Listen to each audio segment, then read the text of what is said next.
second straight week I've had hamstring cramps while doing the panel. I don't think people realize how physically exhausting this job is handling you three. Auston Matthews has averaged 51 goals for every 82 games with the Leafs, which is pretty remarkable. His next goal will be career number 300. We want to know, how many goals will the best goal scorer in Leafs history score this season? 55? 50, I don't know why I said that in opposite order. 50, 55, 60, or 65, O-Dog? I'm going to say 50, and it seems like he can do that easily. He can just go out and play and get 50 goals. Last year was an off year for this guy, and he got 40. But I think you look at Connor McDavid and Leon Draisaitl, they're going to pile up their points, but they only care about one thing, and that's doing more damage in the playoffs. So get your 50 and then worry about the playoffs. It's 60 for me because he's already accomplished that. And if Auston Matthews can stay healthy, we've seen the skill set. He's more than capable of scoring 60 plus. And there's a question coming in the quiz that reflects the success of the team, the Toronto Maple Leafs. And I'm going to be very bold when I answer that one. To get there, he's going to have to be the number one reason why. People at home don't think you know the questions.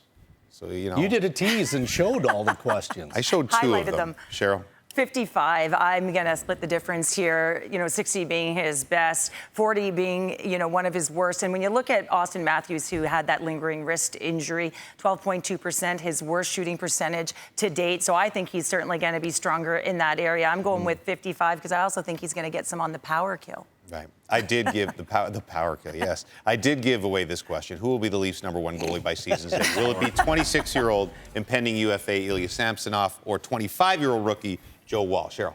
Joe Woll, and this is a bit of a gut feel here when you look at his presence in the net, the confidence that he elicits, because he is patient, he is quiet, and he came in last year, he did a bang-up job. The course of his career, .924 save percentage. It's only 11 games, but I certainly think that this one age is up for grabs. I'm going to say Joe Woll, and maybe the curse is over. They're finally going to have a goalie that they drafted and that makes the NHL. It seems like it's been a zillion years since maybe Felix Potvin is the last guy they drafted and has played for them. Everybody always asks me, why can't they draft a goalie that plays? So hopefully this year it's Joe Woll. I agree. It's Joe Woll, but it's important to note that it's by season's end.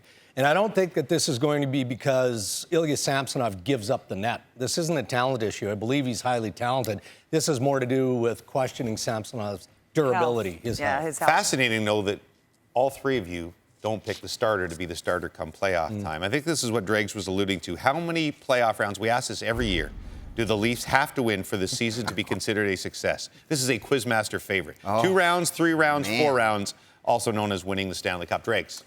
3 rounds for me, and I recall having a similar question a year ago, and I think I said the same thing, right? I do think that the Toronto Maple Leafs are capable enough, talented enough, that they'll make it to the Stanley Cup final.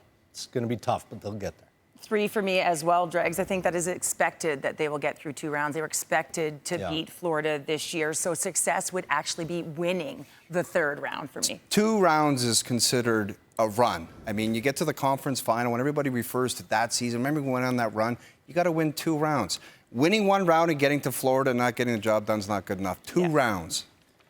Connor Bedard has been a preseason sensation, piling up points and just eye-popping plays. So we want to know your favorite so far, that dirty dangle that led to his first shot, the saucer pass in OT, or the shootout spectacle against Marc-Andre Fleury. Your favorite Bedard moment, O-Dog? I'm going to go with the saucer pass. Watching him in the World Juniors, obviously the shot is unbelievable. He shoots it from everywhere inside the blue line and generally scores.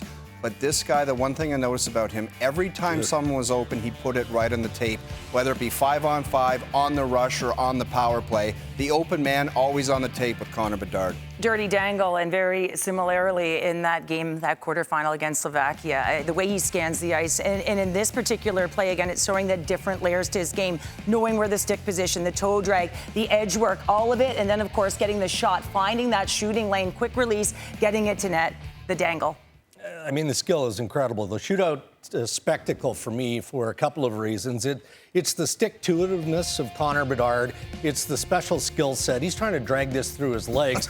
But then you get the Jack Armstrong, get that garbage out of here from Marc-Andre Fleury, right? Should have been a penalty maybe, no? Well, probably, but come on, kid, you're not doing that. And he did it again, Fleury did on Taylor Hall, a shooter or two later. I don't know how many points he's going to get. I don't know if he's going to be a top 50 player, which was our debate yesterday. He is going to be a top 50. He's going to be must-see TV almost every night in Chicago. That is the quiz.